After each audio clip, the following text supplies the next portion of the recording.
Сәлеметсіңдер ме балалар? Қазақ тілі сабағына қош келдіңдер. 6 бөлім салт дәстүр. Сабақтың тақырыбы ақ лағым бар.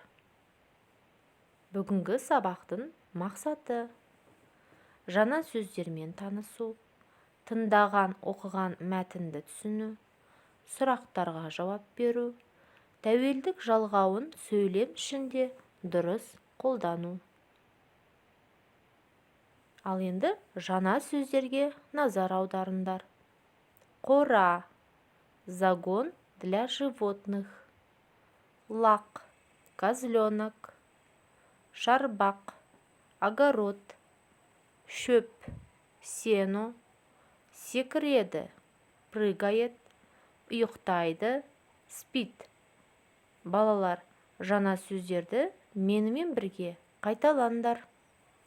Қора, лақ, шарбақ, шөп, секіреді, ұйықтайды. Жарайсыңдар балалар. Ал енді тәуелдік жалғауын есімізге түсірейік. Лақ деген сөзді тәуелдеген кезде қ деген дыбыс ғ-ға айналады. Менің лағым, сенің лағын, сіздің лағыңыз, оның лағы.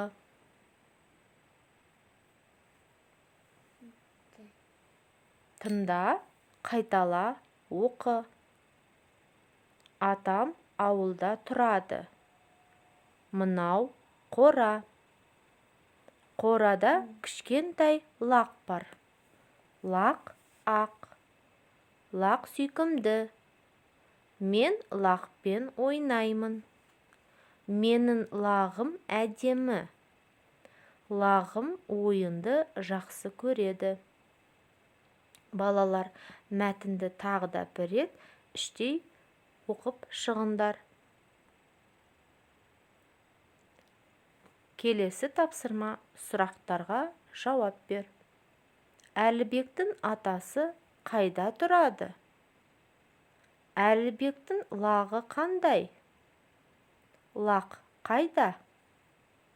Әлібектің лағы нені жақсы көреді? Сенің лағың бар ма?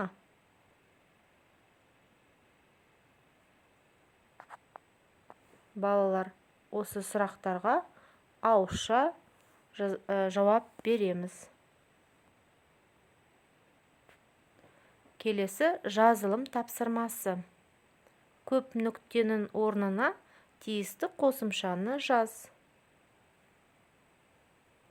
Мысалы, бірінші сөйлемде мынау атамның үйі. Қосымша і. Осылайша қалған тапсырманы жазбаша дәптерге орындайсыңдар.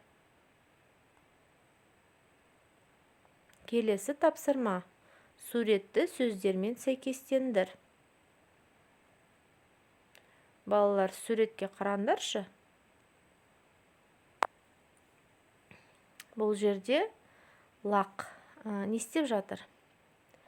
Шөп жеп жатыр, секіріп жатыр,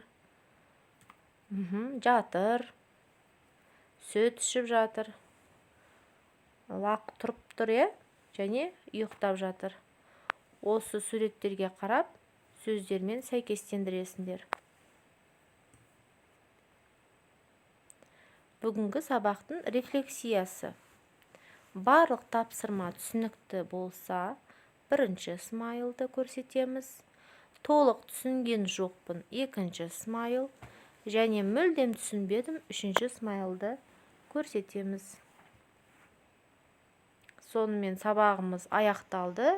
Сау болыңдар балалар.